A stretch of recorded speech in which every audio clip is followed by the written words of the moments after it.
Hi, Heart Fam. I am hopping on for a word of encouragement.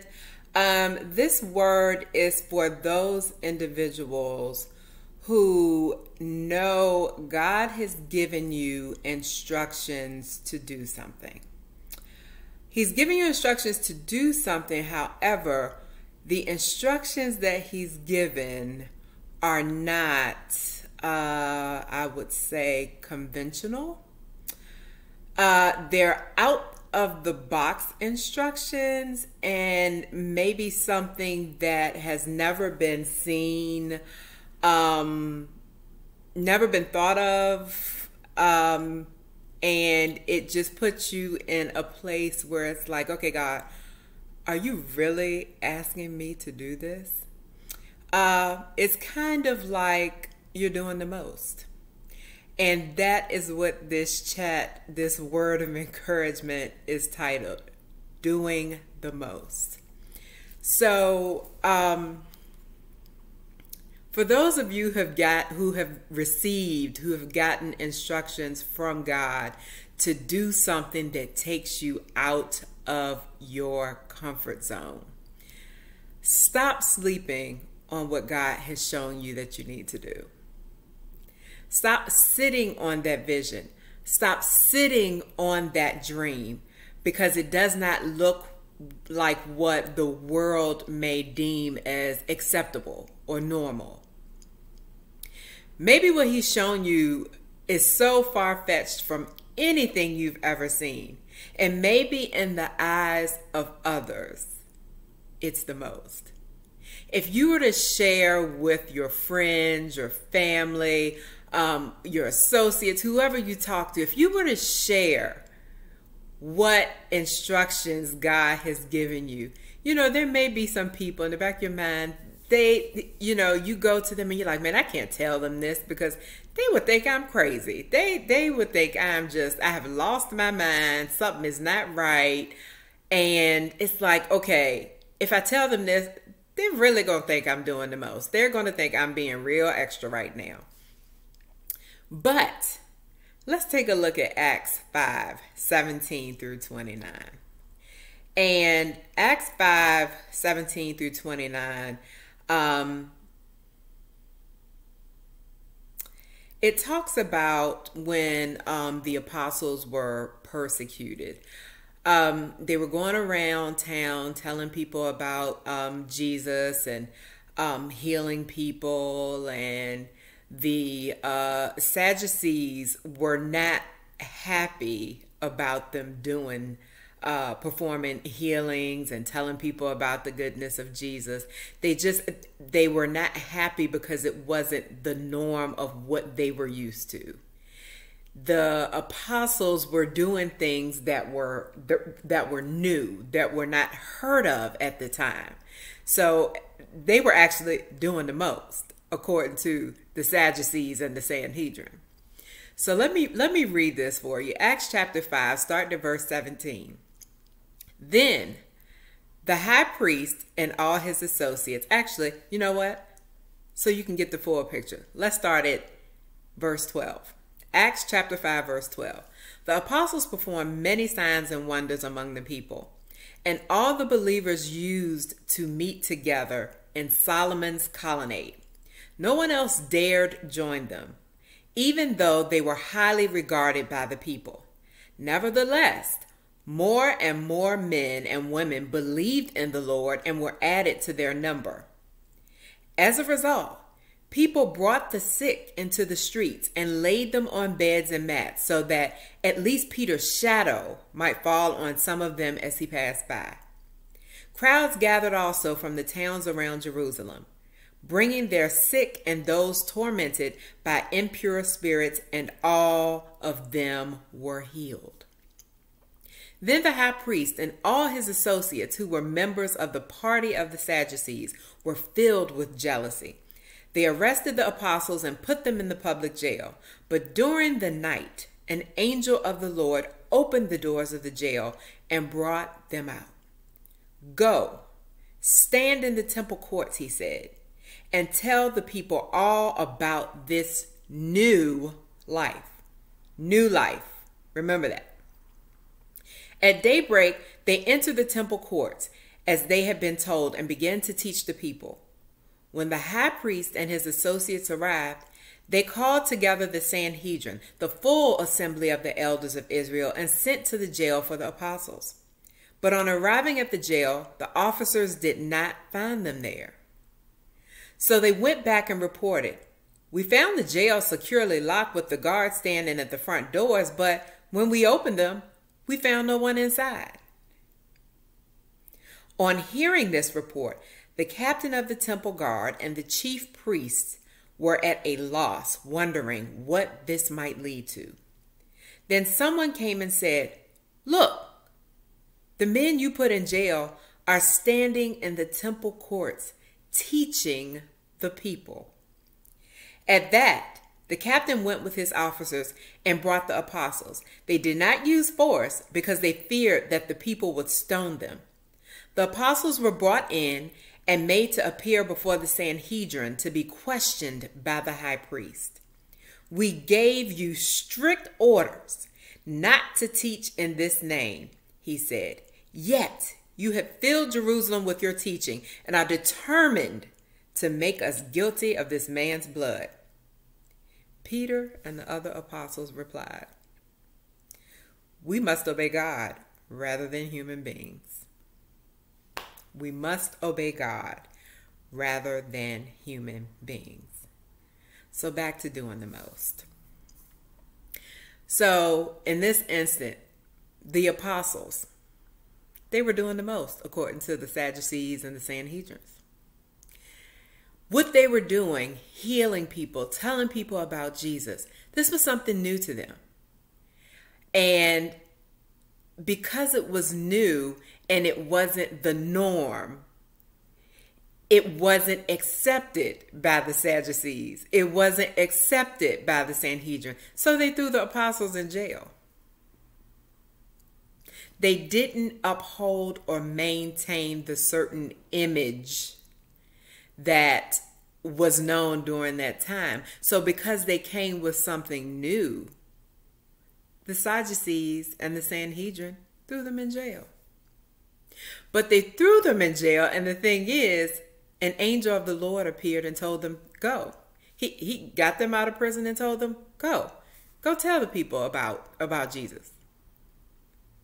And tell them about this new life, this new way. Not the old, not what the Sanhedrin was talking about, not the way they thought things should be, but this new life that Jesus has told you about." So what did the Sanhedrin do? After they found out that the apostles were let go from prison unbeknownst to them, they bring them back and they ask them, "Didn't we tell you? We gave you strict orders not to teach the people about Jesus. Not to do what you've been doing. We gave you those strict orders." The strict orders were to fall under the normality of their culture, of things they were doing. But the apostles did what? They told them. They responded and said, "We must obey God rather than human beings." So yes, maybe to you it's doing the most. Maybe to you it's not the right thing to do. Maybe to you, Sanhedrins, is not the norm. But we are obeying God. We are being obedient. And that's what they did. So back to doing the most.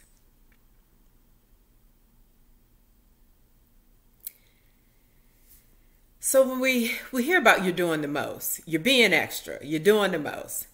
And we're now living in a time where doing the most, you know what? It is what's needed. If God tells you to do the most, you need to do the most.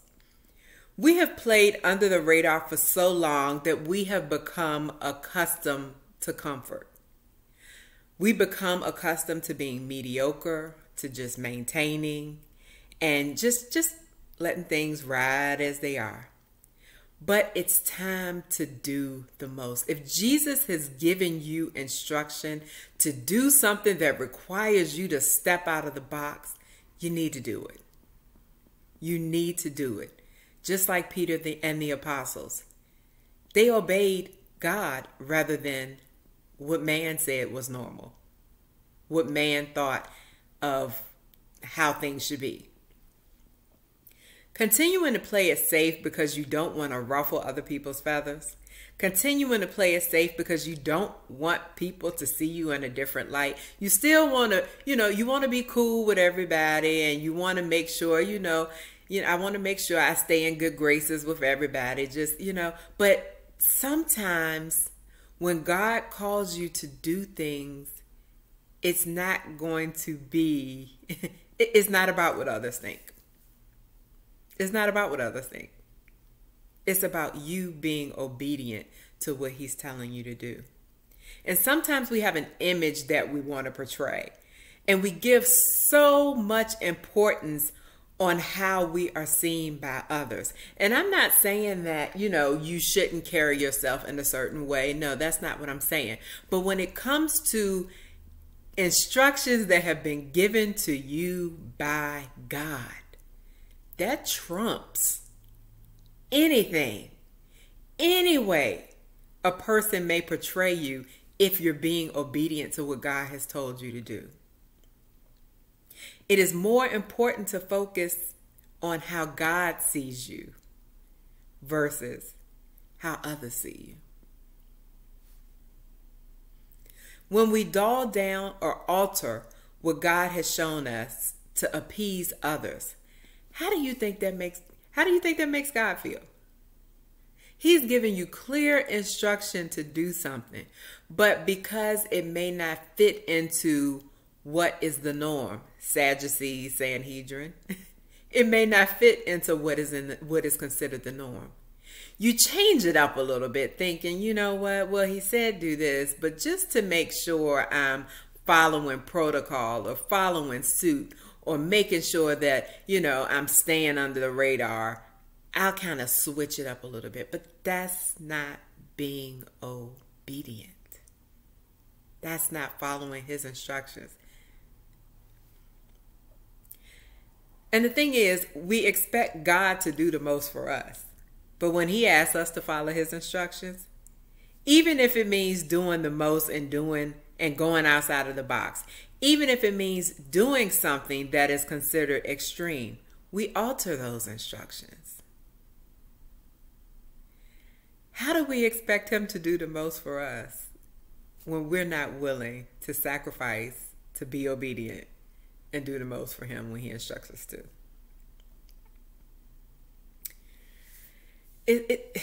When you partner with God, the only thing that matters is you being obedient to him, even if it requires you to do the most. Just be obedient.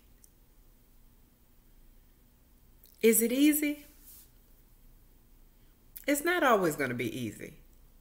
But the thing is, you have to look at it back at what the apostle said, what Peter and the apostle said.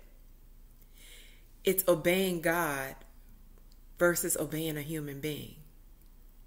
When you look at it that way, where do you think you'll get the most success? By obeying God, or by being concerned what other people may think or say and following suit to appease a human being?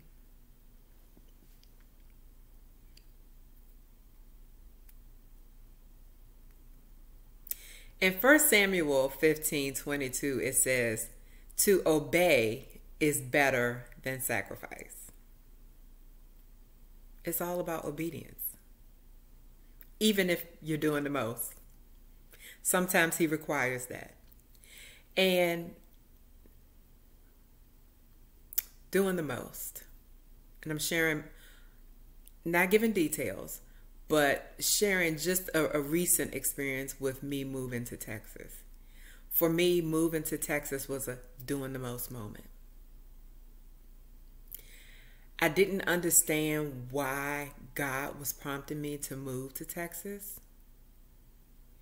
And I did get remarks about why I needed to move to Texas. Was that the right move? Do you really need to do that? It doesn't make sense. Why do you have to do that? So that was my doing the most moment. And in spite of other influences that were talking, I had to make a decision. Although it does put me outside of my comfort zone. Although I do feel like I'm being put outside a box. God has spoken to me, and I have to be obedient. I didn't understand, but I knew if I wasn't obedient, I would forfeit future things that he had in store for me because of not being obedient. And I can say today, five weeks in, that I've been in Texas. Because of my obedience, now I can see where he's taken me. Had I not been obedient, I would not be in the place I am in now. And I don't mean physical place, but I mean the heart posture with God. Walking in purpose that he has planned for me. But it all starts with being obedient. And sometimes being obedient means you have to do the most, even when others don't understand. That's you partnering with God, saying, you know what, God, this is me and you. We're in this. If you tell me to move, I am going to move. If you tell me to stay, I'm going to stay. If you say wait, I'm going to wait. He's your partner. You listen to him and follow his instructions, regardless of what others may say. Heart fam, obey. If he tells you to do the most, obey.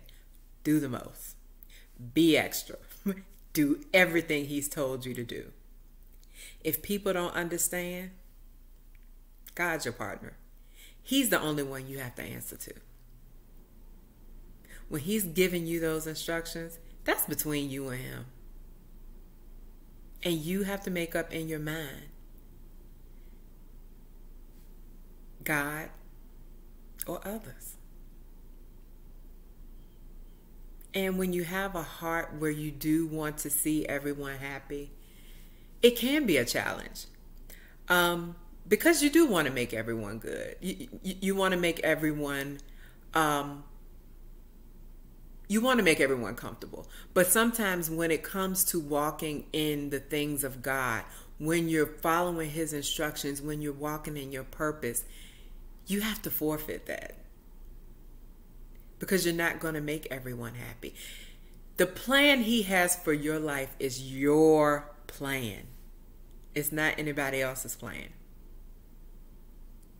It's a plan designed specifically for you by him. He knows. So when he tells you to do something, regardless of how extreme it is, do it, because that's part of his plan for you.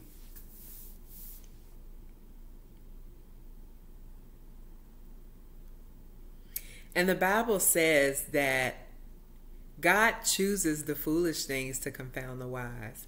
So when you're getting those instructions and you like, God, you want me to do that? Oh, no, I can't do that. That's not even how I roll. That's not my personality. That's not me. And I'm going to give you an example. So when God first showed me to start doing the chats, and when he showed me Matters of the Heart Unleashed, I was in denial for a long time because, number one, I don't like public speaking. I don't like being in crowds. I'll be in a crowd like at an event or something like that. But when it comes to like talking in front of people or, that was not me. Public speaking, not my thing. And it's funny because I always, I compare myself with Moses, how, he asked God, you want me to go and tell these people what? And here I am stuttering and I have issues. You don't want me going up there doing public speaking to people. And in all honesty, that's how I felt. And I'm like, God, you doing the most. You're asking me to do the most by getting on here doing videos. Now, I know it can be something else I can do besides getting on here doing a video. God, show me something else. And he said, you just be obedient and do what I told you to do. And I'm going to give you the words to say. I'm going to show you what to say. And that's when it came to the faith over fear. Because when I got on, was I anxious? Was I afraid? Yeah, I was. But I didn't stay in that space. And that's the important part. When you're doing the most, when God has instructed you to do the most, it may bring some type of fear. And we know fear is not from God. But reality is, because it's something new, you may experience fear. You may experience anxiety. But the important part is, do not stay in that place. You can't stay there.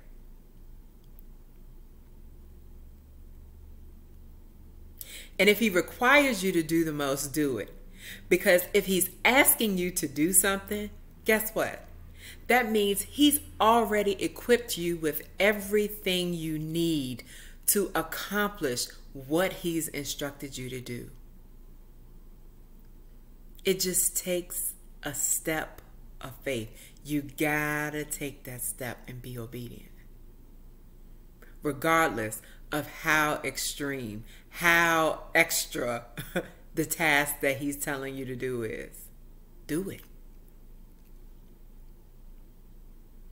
And the thing is, I've learned that when he asks you to do stuff that places you outside of your comfort zone, it sometimes feels like it's a test to see, you know what? You say you love me. You say you're willing to do what I ask you to do. So let me see if you're really, prove it to me. Let me see if you're really willing to do what I've asked you to do. Let's see where your heart is. You say, God, I trust you. God, if you ask me to do it, I'll do it. But when it comes time to actually do it, are you really, really willing to do it at all costs? Even if it's doing the most. Are you willing?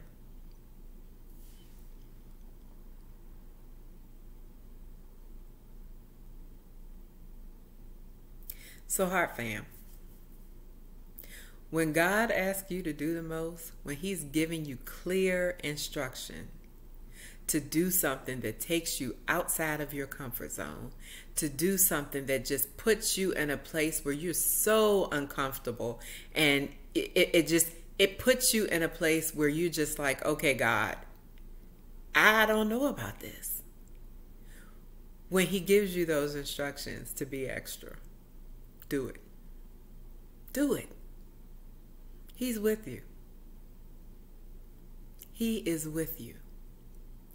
And again, if you weren't equipped for it, if he didn't place it inside you, he wouldn't ask you to do it. So remember that. Be extra. Do the most when he instructs you to.